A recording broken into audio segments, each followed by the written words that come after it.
और इस नियमों का उद्देश्य जमीनी विवाद को कम करना, बेनामी संपत्ति पर रोक लगाना और रजिस्ट्री प्रक्रिया को सरल बनाना है। जमीन विवाद में कमी आएगी, इससे पूर्वजों की जमीन को लेकर होने वाले विवाद कम होंगे। बेनामी संपत्ति पर रोक लगेगी, फर्जी दस्तावेजों से जमीन बेचना मुश्किल होगा। राजस्व में वृद्धि, सही मूल्यांकन से सरकार को अधिक राजस्व भी मिलेगा। पारदर्शिता, ऑनलाइन प्रक्रिया से पारदर्शिता बढ़ेगी। दोस्तों नमस्कार, मैं अखिलेश कुमार, आप देख रहे हैं संपूर्ण इंडिया लाइव। आज और एक जानकारी लेकर आ गया हूं आप लोगों के लिए जमीन से संबंधित। नीतीश कुमार की सरकार ने जमीन की खरीद और बिक्री में एक और नया नियम ऐड कर दिया है, रजिस्ट्री से संबंधित। अगर आप जमीन की रजिस्ट्री किसी को करते हैं या किसी से करवाते हैं तो ये नियम जानना आपके लिए बेहद जरूरी है। दोस्तों नीतीश कुमार ने जो नियम लाए हैं उसको बताने आ गए हैं हम कि रजिस्ट्री से संबंधित क्या कुछ अपडेट आया है, बिहार सरकार ने क्या अपडेट लाया है। तो दोस्तों पहला अपडेट तो यही है कि पहले क्या होता था कि आप अपने बाप दादा की जमीन को बेच पाते थे, अब आप ऐसा नहीं कर पाएंगे। अब अगर आपको जमीन बेचना है, अपने हिस्से की जमीन बेचनी है, तो आपको अपने नाम पे डिमांड करवाना पड़ेगा, जमाबंदी करवाना पड़ेगा, रसीद कटवाना पड़ेगा। आप अपने नाम पे जब जमीन हो जाएगी तभी आप बेच पाएंगे। पहले ऐसा नहीं था ना, पहले तो था कि बस हम वंश में हैं, अब गए अपना बेच दिए। लेकिन अब आप ऐसा नहीं कर पाएंगे। इसलिए नहीं कर पाएंगे कि नीतीश कुमार की सरकार ने रजिस्ट्री को लेकर एक पारदर्शिता बरतनी चाह रही है। सरकार का मंशा यही है कि रजिस्ट्री जो हो, जमीनों की खरीद बिक्री जो हो, उसमें पारदर्शिता हो, लोग सरलता से समझ पाए कि हाँ इसमें क्या है, किसके नाम पे जमीन है, और जिसके नाम पे जमीन है रसीद कट रहा है तो क्लियर है कि उन्हीं की जमीन है। कोई लड़ाई झगड़ा नहीं, कोई बेमनस नहीं। पहले क्या होता था कि किसी का जमीन कोई बेच दिया, किसी का जमीन कोई बेच दिया, कोई जमीन कितना बार भी बेच रहा है।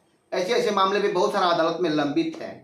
तो इससे बचने के लिए और लोगों को बचाने के लिए नीतीश सरकार की एक अच्छी पहल है कि जिनके नाम पे मोटेशन है, जिनके नाम पे डिमांड है और जिनके नाम से रसीद कट रहा है, वही जमीन को बेच पाएंगे और लोग उस जमीन को नहीं बेच पाएंगे। तो क्या कुछ है इस नियमावली में दोस्तों, मेरे पास कुछ सोर्स हैं और उस सोर्स से मैं पढ़कर आप लोगों को बताना चाहूंगा कि क्या कुछ इस नियम में आया है, रजिस्ट्री वाले नियम में। आप लोग बने रहिएगा वीडियो के साथ, लास्ट तक सुनिएगा, देखिएगा, आपको समझ में आ जाएगा।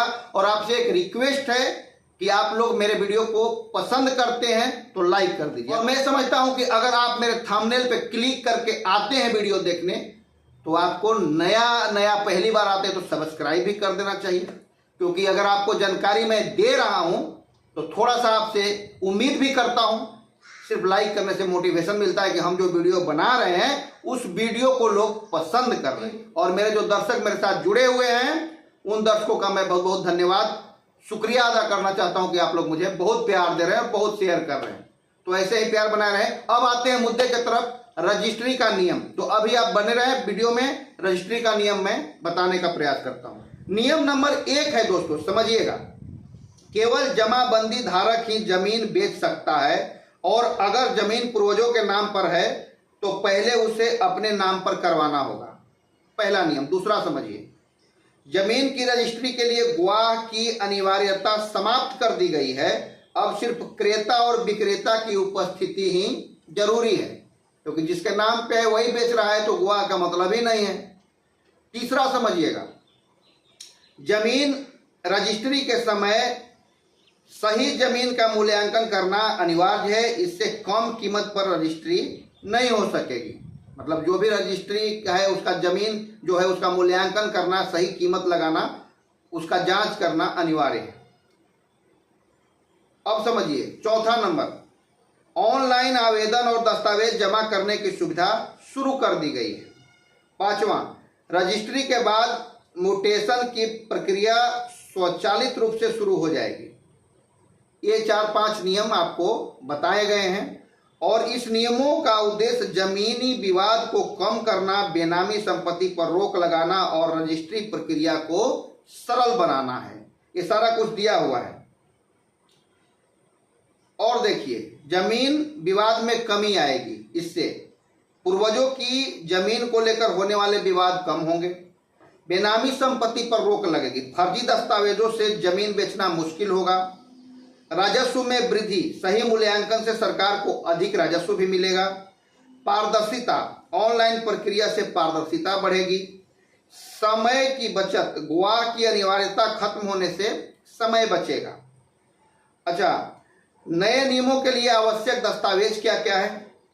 जमाबंदी या होल्डिंग का प्रमाण पत्र, आधार कार्ड, पान कार्ड, फोटो पहचान पत्र, पता प्रमाण यानी आवासीय, जमीन से संबंधित पिछले सभी दस्तावेज, नवीनतम खतियान की प्रति जो आपके पास खतियान है, जमीन का नक्शा, भूमि का रसीद, कर रसीद, भूमि का कर रसीद जो आप चालान भरते हैं, लगान भरते हैं, उसका रसीद।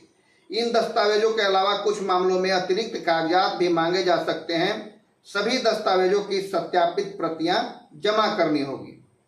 अब देखिए रजिस्ट्री प्रक्रिया कितने चरण में होंगे। नए नियमों के तहत जमीन रजिस्ट्री की प्रक्रिया निम्नलिखित चरणों में पूरी होगी। पहला, ऑनलाइन आवेदन करें और जरूरी दस्तावेज अपलोड करें। निर्धारित शुल्क का भुगतान करें। दस्तावेजों का सत्यापन होगा। तय तिथि पर क्रेता विक्रेता को उप निबंधन कार्यालय में उपस्थित होना होगा।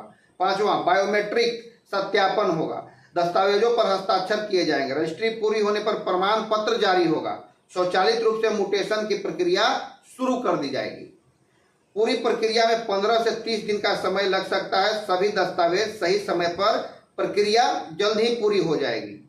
नए नियमों के और फायदे क्या क्या बताए गए हैं। जमीन विवाद में कमी, बेनामी संपत्ति पर रोक लगेगी, सरकार को अधिक राजस्व मिलेगा, रजिस्ट्री प्रक्रिया में पारदर्शिता बढ़ेगी, फर्जी दस्तावेजों से जमीन बेचना मुश्किल होगा, गवाह की अनिवार्यता खत्म करने से समय की बचत होगी, ऑनलाइन प्रक्रिया से लोगों को सुविधा होगी, जमीन की सही मूल्यांकन से वास्तविक कीमत का पता चल पाएगा, स्वचालित म्यूटेशन से लोगों को राहत मिलेगी। अब देखिए सरकार द्वारा क्या कदम उठाए जा रहे हैं। नए जमीन रजिस्ट्री नियमों को सुचारू रूप से लागू करने के लिए बिहार सरकार ने कई कदम उठाए हैं। विशेष शिविरों का आयोजन किया जा रहा है। ऑनलाइन पोर्टल लॉन्च किया गया है। हेल्पलाइन नंबर जारी किए गए हैं। जागरूकता अभियान चलाया जा रहा है। गांव-गांव में सूचना पहुंचाई जा रही है। समस्याओं के समाधान के लिए विशेष सेल बनाया गया है। इन कदमों से लोगों को नए नियमों को समझाने और उनका पालन करने में मदद मिलेगी। तो ये सारा नियम एक सूत्र के अनुसार हमने आपको बताने का प्रयास किया जो हमारे पास उपलब्ध था। आगे हम और भी प्रयास करेंगे कि आपको हम और भी चीजें बताने का प्रयास करें। आप लोग हमारे से जुड़े हुए हैं, हमारे वीडियो को देखते हैं, बहुत प्यार देते हैं, इसके लिए धन्यवाद। मिलते हैं नए मुद्दे के साथ नए वीडियो में, तब तक के लिए नमस्कार, जय हिंद, जय भारत।